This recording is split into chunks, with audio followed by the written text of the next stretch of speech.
On va pouvoir en parler directement en sautant dans l'analyse tout de suite. Alors Perez qui... bon alors déjà on va parler un petit peu de cette safety car qui a provoqué une pénalité à la fin de la course pour Perez, ou en tout cas des suspicions de pénalité qui se sont avérées après la course comme une vraie pénalité puisque les commissaires refusent de traiter les pénalités pendant la course, mais ça c'est un débat pour un autre jour. Scandaleux. Scandaleux, voilà. On va s'arrêter là parce que sinon on est encore pour 22h30. Mais donc oui, cette pénalité qui a été donnée à Perez parce qu'à deux reprises, donc il y a eu deux safety cars, on sait qu'il y a toujours des safety cars à Singapour, à chaque Grand Prix il y en a littéralement 100% des Grands Prix. Et donc là, à deux reprises, Perez qui était en tête de la course a relancé la course derrière la safety car, mais avant que la safety car s'éloigne, il aurait laissé plus de 10 voitures de longueur entre lui et la voiture de sécurité, ce qui est interdit par le règlement. Alors ça n'a pas été dangereux, ça n'a pas provoqué d'accordéon, donc bon, ils ont laissé passer un peu la première fois, ils ont juste fait une remontrance orale. Il l'a refait une deuxième fois, donc là, les suspicions de pénalité sont un petit peu agrandies chez Red Bull, et on lui a dit trace, parce que c'est la merde. Bon, est-ce que déjà... Alors, tu disais que c'était scandaleux, Nichois, pour... j'imagine que c'était pour la pénalité qui est après la course. Ouais, ouais, le temps de réaction, enfin, quelque chose comme ça doit être traité. J'estime que ça doit être traité en course. Pas forcément pour le côté sanction, mais pour le côté, bah, là, Perez, il gagne. Bah, est-ce qu'on, en tant que spectateur, tu vois, est-ce que tu es content pour lui? Parce que du coup, tu sais pas s'il est pénalisé, tu sais pas quelle pénalité il prend. Enfin, et ça n'a aucun sens d'attendre la fin. Du coup, bah, il célèbre son podium. C'est pas comme s'il restait qu'un ou deux tours. Du coup, tu n'as pas le temps de prendre la décision. C'est trop rapide. Je peux comprendre que là, la décision est prise après l'arrivée de la course. Mais là, il restait une vingtaine, vingtaine de tours, je crois, facile. Voire même presque la moitié de la course. On peut dire qu'en 45 minutes, tu n'as pas le temps de prendre une décision. Enfin, c'est scandaleux, quoi. Surtout quand ce sont des faits comme ça, un peu avérés, on parle pas d'une collision entre deux pilotes ou quoi, c'est... Oui, c'est ça. Ailleurs, il y aura une collision, les deux pilotes abandonnent. Bon, ça, c'est étudié après. Pourquoi pas? Parce que du coup, ça n'aura pas d'impact, d'incidence sur la course directe, parce que les deux pilotes sont out. Mais là, en plus, c'est pour une victoire, quoi. Enfin, à quel moment faut attendre une demi-heure? Et ça tarde en plus après l'arrivée. C'est pas comme si on l'avait eu à l'arrivée, juste avant le podium, etc. Comme c'était arrivé à Max qui était déclassé. Donc, du coup, voilà, on a eu l'info assez vite. Là, nous, on a dû attendre, 2 heures, je crois, après la cérémonie du podium Un bon pour nous moment, dire, oui, en tout cas. bah, enfin, c'est quoi ça? Après, la décision, elle est juste. Je par rapport à, par exemple, ce qui s'est passé au Mugello il y a Un an 3 et ans, demi. 2 ans, un an et demi, Ouais, 2 ans, deux ouais. ans. Donc je peux comprendre que du coup que ça soit strict. Le règlement est respecté, je suis d'accord, mais par contre, s'il y a une sanction à mettre ou pas, euh, enfin faites-le, enfin réagissez plus vite, quoi. Enfin, c'est pas possible. Il manquerait plus qu'ils attendent le week-end prochain pour nous dire au fait il a été pénalisé, quoi. C'est pas concevable.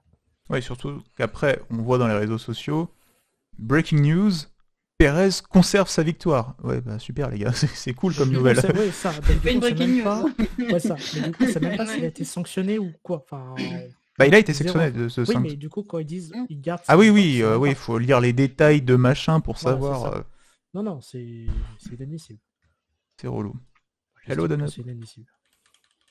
Bon, alors, en résultante quand même de cette pénalité, chez Red Bull, son ingénieur, il lui a dit là c'est chaud, on est sous potentielle pénalité pour un problème pendant la safety car. Il a dit littéralement à Perez disparaît. Ce qui voulait dire vraiment tu disparais du champ de vision de Leclerc et tu le fumes, tu lui mets ses 5 secondes. Bon, bah au final, c'est ce qu'il a fait, hein, puisque il lui a mis 7 secondes et demie de mémoire. Et bah du coup, on était en tout cas après la course un peu rassuré dans le sens où normalement, s'il y avait 5, enfin, normalement c'était 5 secondes et donc c'était bon. Après, si vraiment la FIA a décidé de mettre 10 secondes, bon bah là, c'était encore la petite Mm. incertitude quoi. Mais en tout cas, Ouais. Perez a vraiment fait le job. Il a mené toute la course et puis après, quand on lui demande d'accélérer, Leclerc, ses pneus étaient Terminado. T'es mort parce qu'il Oui, avait c'est tenté, il a fait le show.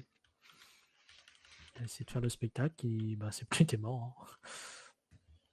Et donc au final, une victoire assez solide de la part de Pérez, qu'on surnomme déjà le roi des circuits urbains. Ouais, ou le ministre de la Défense, hein, comme on l'avait surnommé. Hein. Il a encore fait son taf. Hein. Mm. Très très bon Moi, taf. je suis très contente de le revoir un petit peu dans ce genre de position. Parce qu'il a fait un très bon début de saison, j'ai l'impression. Et le milieu de saison, alors c'est vrai que c'est le second pilote Red Bull et que sûrement les stratégies ont été en faveur de Max et en priorité sur Max, et c'est compréhensible parce qu'il est le second pilote. Mais il a fait un milieu de saison un petit peu anecdotique, j'ai l'impression. Enfin après c'est mon avis personnel. Non, je suis d'accord. Et je suis très contente de le revoir à ce genre de place. Et je trouve que même si, alors j'ai pas vu le GP en entier, donc je peux pas non plus me prononcer sur tout, mais je trouve qu'elle est quand même méritée cette première place de ce que j'ai vu. Carrément. Et oui, et par rapport au début de saison il nous a vraiment montré un bon potentiel, qu'il a complètement étouffé ou qui a été étouffé par l'équipe et par la stratégie, je ne sais pas, peut-être un mix des deux J'ai au milieu des de infos. saison. Et il a toujours des infos, des fois. Et là, je suis vraiment contente de le revoir un peu reprendre de la, bah ouais, d'un petit peu se battre et de montrer qu'il est là et qu'il a le potentiel. Il est pas juste là pour aider Max. Surtout à chaque fois quand Max est pas là, du coup. Donc Ouais. il se montre au rendez-vous. C'est exactement ça. À chaque fois qu'il est pas là, Pérez, il est là, il dit bah moi je fais le taf, j'arrive. Ouais. Et pour moi, c'est vraiment un très bon pilote. Même si c'est pas mon pilote préféré ni mon écurie préférée, je trouve que c'est un pilote très très bon, et surtout je trouve le podium lui va très très bien. Je sais pas pourquoi. Mais je trouve que le podium lui va très très bien. L'après-podium un peu moins. Mais ça c'est autre chose. Mais ouais, non, il y a des petites infos éventuellement à glisser par rapport à Red Bull. Bah, tout simplement, au-delà des stratégies qui favorisent Max, il y a la voiture. On en vient toujours à la même chose. Hein. Ils ont deux styles de pilotage complètement différents. Et bon, bah, quand Max a une voiture plus nerveuse et Perez une voiture plus stable, bah, du coup, au bout d'un moment, c'est compliqué. Et je trouve que ça. Comment ça s'appelle? Le niveau de Perez, enfin, les performances de Perez ont baissé, notamment quasiment depuis la mi-saison, un petit peu avant. Me dites si je me trompe, bah, après Bakou, Monaco, etc. Dès qu'on a retrouvé des circuits un peu plus rapides, je pense que la voiture, en ayant perdu du poids, du coup, est plus joueuse. Du coup, ça convient mieux à Verstappen. C'est pour ça que Verstappen a roulé sur tout le monde, par exemple en Hongrie ou aux Pays-Bas, enfin, toutes les autres courses où il a fait des remontées de ouf. Et là où Perez avait a retrouvé à nouveau un peu plus de mal sur sa voiture. Voilà. Ceci explique cela. Oui. C'est ça. Alors, également, ce week-end, il y a quand même eu une écurie qui a réussi à faire un très bon week-end aussi. C'est McLaren, avec déjà... Ah bah tiens, c'est mignon ça. Oh là là, j'ai pas bien fait mon travail. Ah, super. McLaren qui... Bah déjà Norris, qui... Alors c'était mal parti pour McLaren pendant tout le week-end. Les FP, les free practice, même les qualifs, qu'on a Ricciardo qui est éliminé en Q1, bon ça on commence un peu à avoir l'habitude malheureusement. Norris qui se qualifie. T'inquiète, on y vient Ricciardo, on y vient. On y vient. Norris qui se qualifie P15 en Q1, donc c'est passé très très proche aussi de l'élimination en Q1, donc comme quoi il y avait pas que Ricciardo. Et au final Norris qui arrive quand même à se qualifier P6 au final en passant jusqu'à la Q3. Et donc on se retrouvait avec une bataille Alpine-McLaren où il y avait Norris et Alonso aux avant-postes, P5 je crois pour Alonso et P6 pour Norris, et derrière on avait Ocon et Ricciardo qui étaient tout au fond de la grille, donc ça faisait une bataille assez équilibrée pour les deux équipes. Au final, malheureusement pour les Alpines, on a un double abandon, là où les McLaren peuvent marquer des gros points, et des gros points ils ont marqué, puisque Norris réussit à terminer P4. Il a même failli réussir à griller Sainz pour un podium à la stratégie au stand et même après à essayer de le courser pendant quelques tours avec le DRS. Finalement, ça se sera pas fait, mais quand même, c'était une belle opportunité. Et Ricciardo, nous y venons, qui remonte de la 16e à la 5e place, alors avec beaucoup de circonstances de course, mais Il y a eu pas mal c'était... de crash. Ouais. Ouais. Mais ils ont Mais pas fait d'erreur. Donc, C'était... Ils n'ont pas fait d'erreur. C'est ce que je disais un petit peu à Eki en préparant le pitfall, c'est que j'ai trouvé je pense que c'était fait exprès de la part de McLaren et j'ai trouvé cette stratégie excellente de ne pas pit quand tout le monde changeait leur gomme intermédiaire pour des gommes slick et de se dire, vu le nombre de gens qui sont en train de mettre des slicks et vu comment ça s'est passé à peu près pour les pilotes précédents, il y en a forcément moins un qui va se foutre dans le mur. Donc il y aura une safety car. Donc il faudra WC ou ouais, safety car et après on pit. Et ça s'est fait. Ouais, mais après c'était compliqué, je trouve, parce que il n'y a pas eu tant de pilotes qui ont mis les pneus secs avant, à part Russell qui était à l'agonie. Ouais.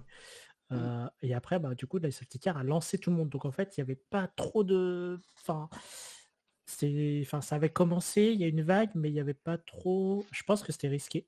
De toute façon, c'était un coup de poker à faire. Donc soit c'était deux solutions. Soit il y avait un crash et du coup, il faisait un gros undercut sur tout le monde, ce qui a eu lieu. Soit il n'y a pas de crash et les pneus secs prennent de la perf et du coup les médiums, même les inters, à la mi-course, ça commence à être compliqué quoi. Ouais. Donc, non, ils ont. Après, je pense que c'était profité. pas si risqué que ça non plus, dans le sens où ils auraient fini par pit juste après, enfin un peu après, tu vois, quelques tours après, parce que justement les inters perdaient de la perf. Mais Norris, lui, au final, aurait perdu, je crois, peut-être une place maximum s'il avait pit genre 4 tours plus tard. Ouais, et Ricciardo, dans tous les cas, il était P10, au pire, autant tenter le pari, quoi. Et Oui, au c'est ça. final, Autant le sacrifier, quoi. ouais, mais du coup, dans tous les cas, il était pas très bien dans la course, et il se retrouve P6 à la sortie des stands, P5 au final, parce que Verstappen se loupe complètement sur Norris. Et là, du coup, c'est incroyable, quoi. Il marque 22 points, il dépasse Alpine alors qu'ils avaient quasiment un GP de retard. C'est fou. Non, Oui, non, là, belle perf. c'est carton plein hein, pour McLaren.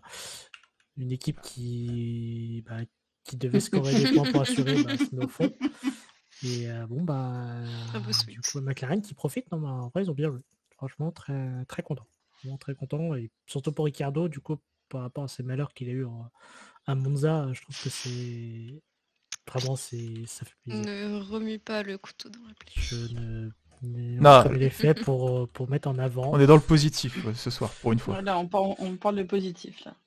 En vrai, par contre, vraiment très très contente de sa perf et ça prouve que il a encore sa place en Formule 1 parce qu'au final, on sait toujours pas s'il a un baquet pour l'année prochaine.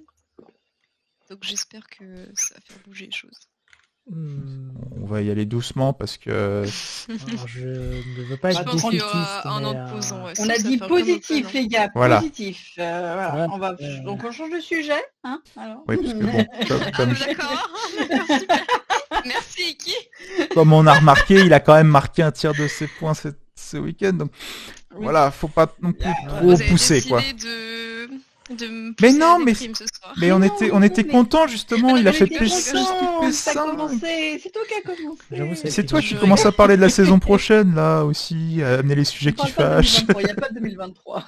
Je suis We don't talk about positive. Bruno. Allez, avançons, on verra bien. avançons. Mais non, ça fait du bien de voir Ricardo un petit peu remonter la pente, quoi. Même Ah pour ouais. lui, je pense que ça doit faire du bien parce que le moral, Oui, c'est ces sûr, derniers c'est temps, sûr. même s'il est tout le temps dans lui, pour le coup, dans positive vibe, je pense que ça lui a fait quand même vraiment beaucoup de bien. Non, Non, et c'est puis sûr. après, C'est après, Ça peut lui au-delà donner de- un peu de confiance pour les prochains Grands Prix. Ah, et puis après, au-delà de ça, l'évolution sur McLaren a l'air de fonctionner. Mm. À voir week-end prochain enfin ce week-end du coup à Suzuka vraiment pour confirmer parce que du coup il y a eu, comme l'a dit Roy, il y a beaucoup de circonstances donc à voir du coup si le nouveau packaging, le nouveau projet aéro de la McLaren fonctionne sur un circuit un peu plus polyvalent. Si c'est le cas, il va y avoir une belle bataille entre McLaren et Alpine d'ici la fin de la saison. Ça va être très très chouette, très très chouette à suivre. D'ailleurs, au passage, voulais souligner, parce que je repense aux deux Alpines qui ont abandonné, la fiabilité de McLaren et par extension de Mercedes qui fournit aussi le moteur, mais même sur leur écurie de manière globale, est assez impressionnante, je trouve, cette Ouais. année. Ils ne pètent Manque de jamais. perf, mais un petit manque de perf, mais aucun problème quoi, au niveau de la fiabilité, hein. Et c'est sur ce genre de Grand Prix, du coup, que ça leur permet de se rattraper là où les concurrents ont des soucis. Clairement. Et je suis content pour eux.